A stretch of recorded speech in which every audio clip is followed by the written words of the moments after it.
Iran పై సైనిక చర్య తప్పదంటూ ఇటీవల వరుస హెచ్చరికలు చేసిన అమెరికా అధ్యక్షుడు డొనాల్డ్ ట్రంప్ ప్రస్తుతానికి వెనక్కి తగ్గారు.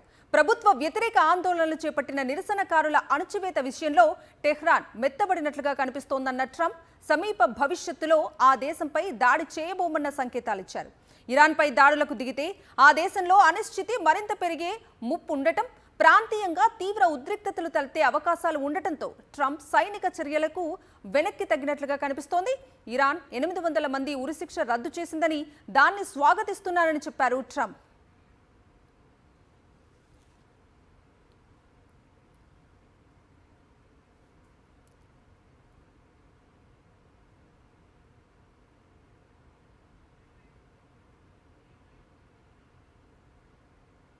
నిరసనకారులపై ఉక్కుపాదం మోపితే ఇరాన్ భారీ మూల్యం చెల్లించుకోవాల్సి వస్తుందని ట్రంప్ పదే పదే హెచ్చరించారు.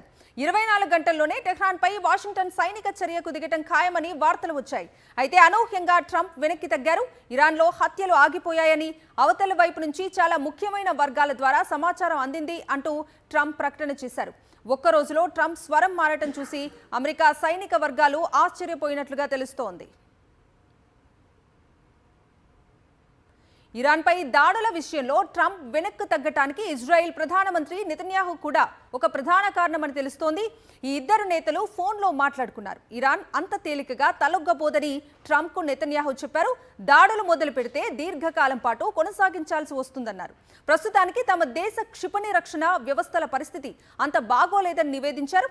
ఈ పరిస్థితుల్లో ఇరాన్పై దాడులకు దిగకపోవటమే మేలని హితవు పలికారు. గతంలో టెహ్రాన్పై సైనిక చర్యను కోరిన నెతన్యాహుయే ఇప్పుడు దాడులు వద్దని స్వయంగా చెప్పటం ట్రంప్ను పునరాలోచనలో పడేసింది. అటు గల్ఫ్లో అమెరికా మిత్ర దేశాలైన సౌదీ అరేబియా, ఖతార్, ఒమన్ వంటి దేశాలతో పాటు ఈజిప్ట్ కూడా సైనిక చర్య నివారణకు ట్రంప్తో ముమ్మరంగా దౌత్య ప్రయత్నాలు చేశాయి. సంయమనం పాటించాలని కోరాయి. దీంతో ప్రస్తుతానికి సైనిక చర్య ప్రయత్నాలు నిలిచిపోయినట్లే కనిపిస్తుంది.